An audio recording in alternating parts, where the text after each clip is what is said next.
Monsieur le ministre, ces derniers jours, Israël a décidé de violer la souveraineté nationale du Liban en intensifiant les survols de ce pays par son armée de l'air. Mais bien entendu, le gouvernement israélien, qui se croit tout permis, ne s'est pas arrêté en si bon chemin et a été donc frappé la Syrie et Damas à plusieurs reprises. Israël a ainsi démontré clairement aux yeux de tous les enjeux du conflit syrien.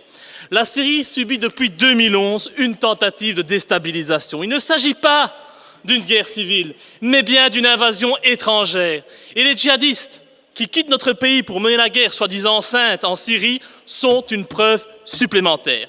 Et le but, c'est de détruire la Syrie telle que nous la connaissons aujourd'hui, pour diviser le pays, affaiblir l'Iran et permettre au projet du Grand Israël de voir le jour. Dois-je vous rappeler que ce projet prévoit d'étendre Israël du Nil jusqu'à l'Euphrate, recouvrant ainsi la Palestine historique, le Liban, la Syrie, comme par hasard, la Jordanie, une partie de l'Irak et une partie de l'Égypte.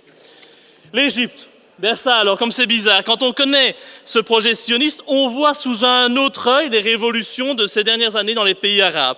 La montée au pouvoir en Tunisie, en Libye, en Égypte, d'islamistes radicaux, qui ne sont que les petites mains du Qatar et de l'Arabie Saoudite, jouent le jeu de ce grand Israël. Et le renversement du pouvoir laïque Bachar el-Assad pour le remplacer par un gouvernement américano-israélo-islamiste est une étape de plus dans la réalisation de ce projet. Et comme le disait Bernard-Henri Lévy, les printemps arabes, c'est bon pour Israël. Dès lors, face à ce qu'on doit appeler une violation grave de la souveraineté d'un État indépendant par un État voyou, comptez-vous, au nom de la Belgique, condamner les frappes militaires israéliennes en Syrie et exiger des sanctions à l'encontre du régime israélien. Et enfin, Carla Del Ponte a reconnu qu'il était prouvé que les rebelles syriens, que la Belgique et la communauté internationale soutiennent jusqu'à présent, ont fait usage d'armes chimiques, dont du gaz sarin. Et dans ces conditions, en tant que défenseur des droits de l'homme, allez-vous enfin revoir la position de la Belgique et soutenir le président Bachar el-Assad, qui est victime du complot que nous connaissons aujourd'hui? Je vous remercie.